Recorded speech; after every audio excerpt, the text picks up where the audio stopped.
dépend chacun son tikkun. Tu sais, le travail de chacun il dépend du tikkun abrit. Tu vois, dans le Shulchan Aruch,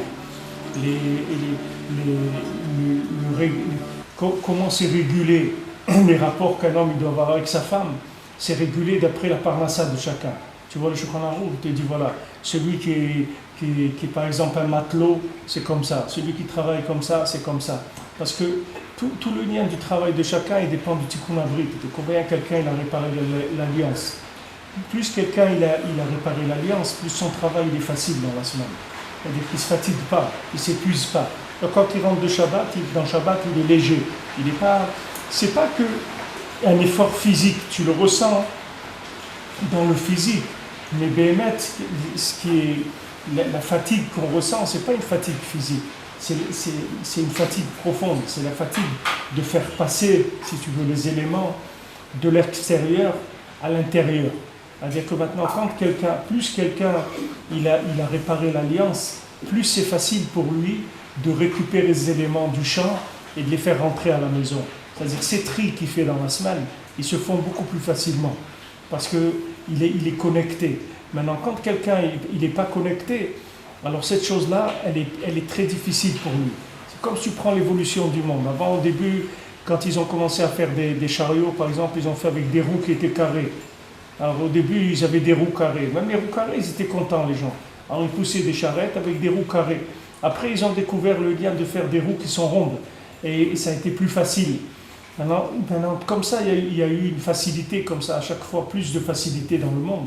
Maintenant, plus quelqu'un est à l'alliance, et plus c'est facile pour lui, tout ce qu'il doit faire. Mais qu'est-ce que ça veut dire facile? Ça veut dire que de faire rentrer les éléments qui se trouvent dehors à l'intérieur, ça va lui prendre moins d'efforts.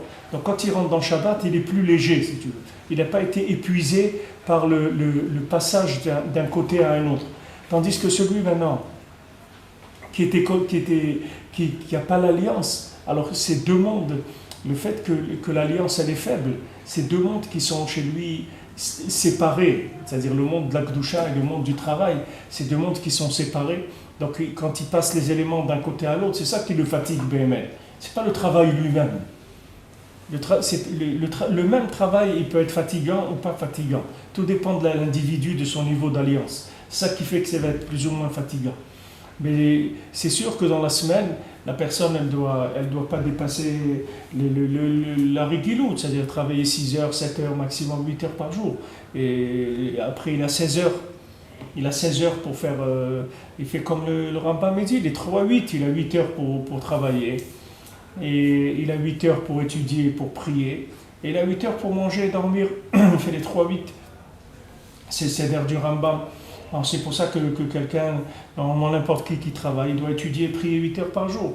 Il enlève les tfilotes.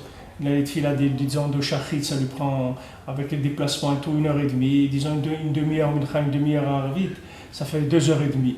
Il lui reste encore 5h30 qu'il peut étudier, il peut prier pendant 5h30. N'importe qui, en disant il a des trucs un peu à droite, mais au moins 4 heures par jour, quelqu'un il peut fixer pour son étude.